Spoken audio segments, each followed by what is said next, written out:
জাহান্নামে কেন অনেক নারী থাকবে জানেন? কারণ তারা শুধু নিজেরা অপরাধ করে না, হাজারো মুমিন মানুষের নূর তারা কেড়ে নেয়। দ্যাট ইজ ওয়াই তারা জাহান্নামে বেশি থাকবে। আরেকটা মেজর কারণ হচ্ছে তাদের উদ্ধত মাথা। মেয়েদেরকে বলছি স্পেশালি, হয়তো এই কথাগুলো মেয়েদের কাছেও যাবে। তাদের এই উদ্ধত মাথা আল্লাহর বিধানের সামনে আত্মসমর্পণ করতে চায় না। তাদের এই উদ্ধত মাথাটা আল্লাহর বিধানের সামনে আত্মসমর্পণ করতে চায় না, এ কারণে তারা জাহান্নামে বেশি থাকবে। যে কোনো বিধান আল্লাহ তাদের সামনে বলেন, সব মেয়ের কথা বলছি না, ম্যাক্সিমাম বিভিন্ন যুক্তি তারা দিবে। সামি'না ওয়া আতা'না এই পর্যায়ের না, যুক্তি দিবে। পর্দা করলে কি এখন কেমন করে চাকরি করব, পর্দা করলে কেমন করে পড়াশোনা করা যায়, এখন তো যাইতেই হচ্ছে, কিছু তো করার নাই, বিভিন্ন যুক্তি, হাজারটা যুক্তি তারা দিবে। কে জানি তাদের ব্রেইনটাকে পুরো ওয়াশড করে ফেলছে।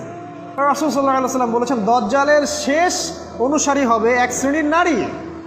মাশাআল্লাহ, দজ্জালের শেষ অনুসারী হবে এক শ্রেণীর নারী।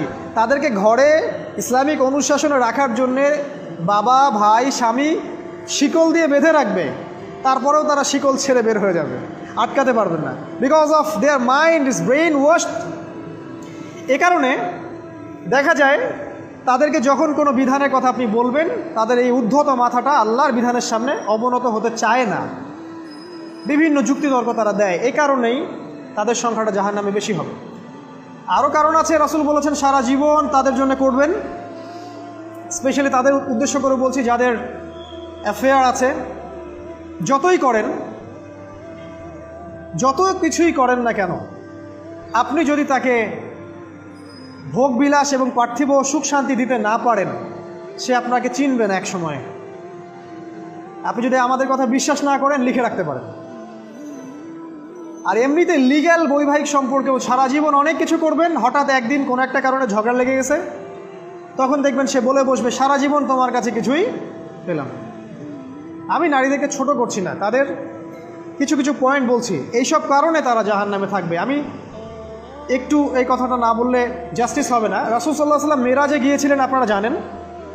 তিনি মেরাজের রাতে অনেক অলৌকিক জিনিস দেখেছেন, নবীদের সাথে সাক্ষাৎ করেছেন, ইভেন আল্লাহর সাথে কথা বলেছেন, আল্লাহর নূর দেখেছেন।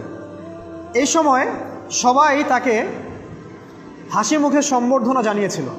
যার সাথেই দেখা হয়েছে তার সাথেই তিনি হাসি মুখে অভ্যর্থনা তাকে জানিয়েছে, আসসালামু আলাইকা আইয়ুহান নবী, সবাই বলেছে হাসি মুখে। একজন মালাক, একজন ফেরেশতা তাকে দেখে হাসেননি, একজন। আপনারা কি জানেন? রাসূল সাল্লাল্লাহু আলাইহি ওয়াসাল্লাম অবাক হয়েছিলেন। তিনি বলেছিলেন যে, ইয়া জিবরিল, ওর চেহারাটা এত গম্ভীর কেন, সে আমাকে দেখে হাসছে না কেন, তার মুখে হাসি নাই কেন? জিবরিল আমিন বলেছেন যে তার নাম হচ্ছে মালাক, তার নাম মালিক, তার নাম মালিক, সূরা যুখরুফের মধ্যে আছে, তার নাম মালিক। যেদিন থেকে আল্লাহ জাহান্নাম সৃষ্টি করেছেন, সেদিন থেকে তাকে জাহান্নামের দায়িত্ব দিয়েছেন, অর্থাৎ জাহান্নামের হেড অফ ডিপার্টমেন্ট, ইনচার্জ। সেদিন থেকে তার মুখের হাসি উঠে গেছে। আমরা দোয়া করি আমরা যেন তার সাক্ষাৎ না পাই। তার কাছে পারমিশন নিয়ে রাসূল সাল্লাল্লাহু আলাইহি ওয়াসাল্লাম জাহান্নামের দিকে তাকিয়েছিলেন, ভিতরে দেখেছেন কি আছে। তিনি পরে যা ব্যাখ্যা করেছেন তা হলো, আমি দেখলাম সেখানে খালি মেয়ে আর মেয়ে, সেখানে খালি নারী আর নারী। এই হাদিসটা আপনার মাকে বলবেন, আপনার বোনকে বলবেন, আপনার মেয়েকে বলবেন, আপনার স্ত্রীকে বলবেন। এই হাদিসটা যদি কারো হৃদয়ের মধ্যে গেঁথে যেতে পারে, তার দ্বারা অন্যায় করা সম্ভব না। কিভাবে একটা মেয়ে সব কিছু উন্মুক্ত করে ঘুরতে পারে যখন অলরেডি তার আত্মা জাহান্নামে জ্বলছে, অলরেডি, কারণ ভবিষ্যৎ তো আল্লাহ জানেন। যেমন উমর রাদিয়াল্লাহু আনহু এর ঘর জান্নাতে আছে, রাসূল সেটা দেখে আসেন নাই? এসে উমর ইবনুল খাত্তাবকে বলেছেন না যে আমি দেখে আসছি তোমার ঘর, আমি ঢুকিনি তোমার ঘরে তোমার আত্মসম্মানের কারণে। তার মানে তিনি পৃথিবীতে বিচরণ করছেন, ঘর তো জান্নাতে অলরেডি তৈরি হয়ে আছে। মেয়েরা দিব্যি ঘুরছে এভাবে, এবং তারা মোটেও সচেতন না তাদের ঘর হয়তো বা জাহান্নামে রেডি। আর আমাদের এই so called modern western civilization এদেরকে ব্রেইন ওয়াশড করে দিয়েছে। তারা বাজার করছে, তারা নগ্ন হয়ে ঘুরছে, কাপড় পরেও তারা নগ্ন থাকছে, তারা মডেলিং করছে, গান গাচ্ছে, নৃত্য প্রদর্শন করছে, মিডিয়া আসে, তার দেহ লক্ষ লক্ষ কোটি কোটি মানুষ দেখছে। হাজারো মানুষের নূর চলে যাচ্ছে, অন্যের নূর নষ্ট করে জান্নাতে যাওয়া যাবে না। রাসূল সাল্লাল্লাহু আলাইহি ওয়াসাল্লাম যে আলামতগুলো বলেছেন তার মধ্যে অন্যতম একটা আলামত হচ্ছে শেষ জামানায় মেয়েদের সংখ্যা বাড়বে, ছেলেদের সংখ্যা কমে যাবে। ইভেন একটা ছেলে 40টা মেয়ের দায়িত্ব নিবে। এটা আবার ভাববেন না 40টা ওয়াইফ, মা, খালা, নানি, ফুফু সব মিলায় 40। আর সামনে যে মহাযুদ্ধটা হতে যাচ্ছে এরপরে এরকমই একটা অবস্থা হবে যে ছেলেদের সংখ্যা পৃথিবীতে থাকবে না, খুব কম, এবং বেশি বেশি মেয়ে একটা ছেলের কাঁধে চলে আসবে। এখন অবশ্য আমাদেরকে ওই যে পশ্চিমারা শিখিয়েছে একটা ছেলে একটা মেয়েকে বিয়ে করবে। জেনা অনেকজনের সাথে করতে পারে, বাট বিয়ে একজনকেই করতে হবে। এখনও যদি কোনো হুজুর বা কোনো ব্যক্তি, হুজুর না, কোনো আলেম, কোনো স্কলার বা যে কোনো ব্যক্তি দুটা বিয়ে করে, মানুষ মনে করে something is wrong, something is wrong with him. এই লোকের কোনো সমস্যা আছে মনে হয়, এর মানে চরিত্র ভালো না, এর মনে হয় একটা দিয়ে আকাঙ্ক্ষা পূরণ হয় না, something is wrong with him, তাই না? এই চেতনাটা দজ্জাল শিখিয়েছে এদেরকে। একটা ছেলেকে তৈরি করা হয়েছে সে যেন অনেকগুলা মেয়েকে বিয়ে করার ক্ষমতা রাখে, এভাবেই তাকে তৈরি করা হয়েছে। নাহলে আল্লাহ কখনোই 4, 3, 2 বলতেন না। হ্যাঁ, যদি আমি সমতা করতে না পারি তাহলে কি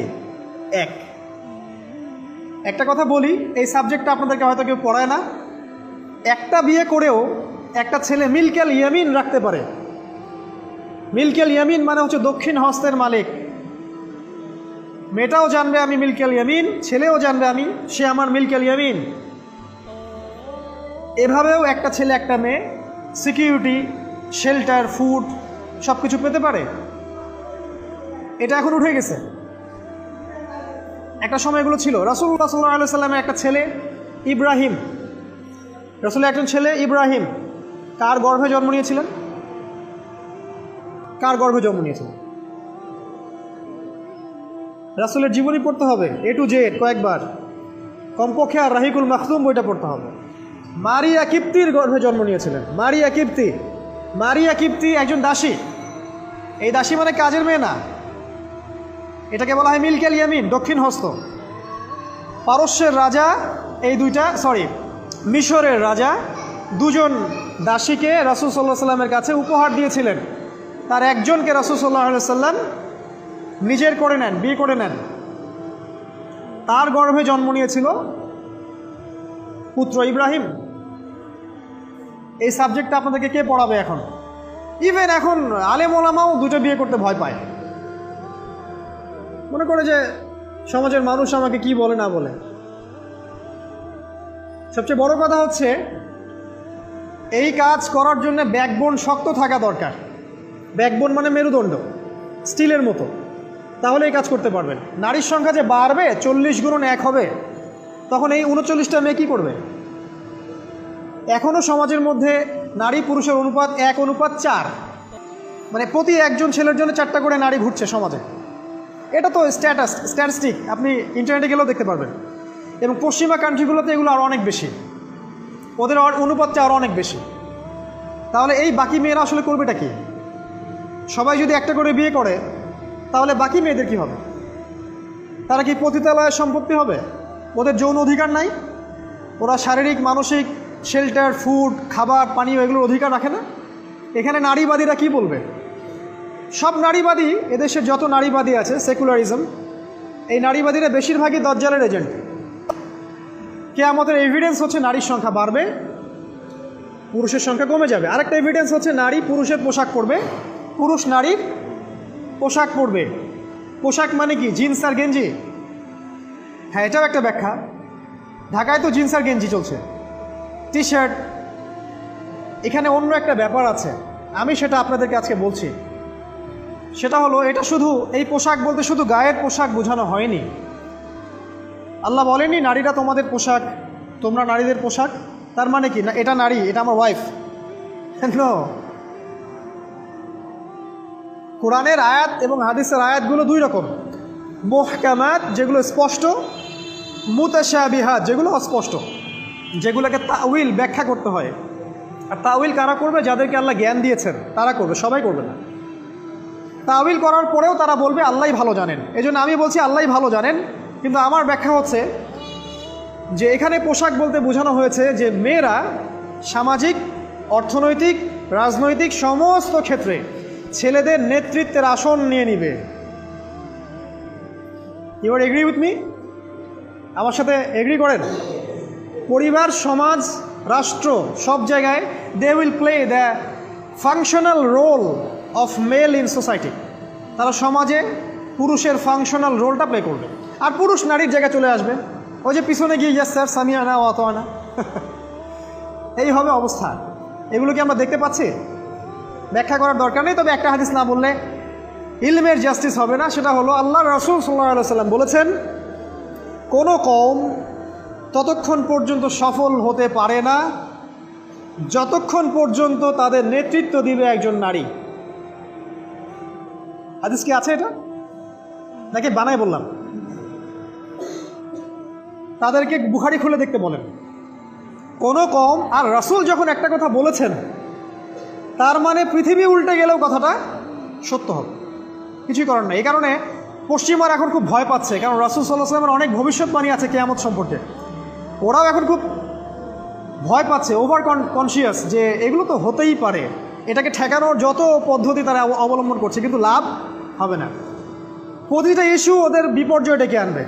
যে কোনো ইস্যু হোক, সেটা প্যালেস্টাইন বা কাশ্মীর হোক, সেটা আফগানিস্তান বা পাকিস্তান বা বাংলাদেশ বা বার্মা, কোনো ইস্যুই তাদের জন্য কল্যাণ বয়ে আনবে না। যদি কল্যাণ বয়ে আনে, শুধু মুসলিমদের জন্যই আনবে, কারণ প্রতিটা অন্ধকারের পিছনে একটা সোনালী সকাল আছে। এটা ওরা জানে না, কিন্তু কোরআন এবং হাদিস এটা আছে।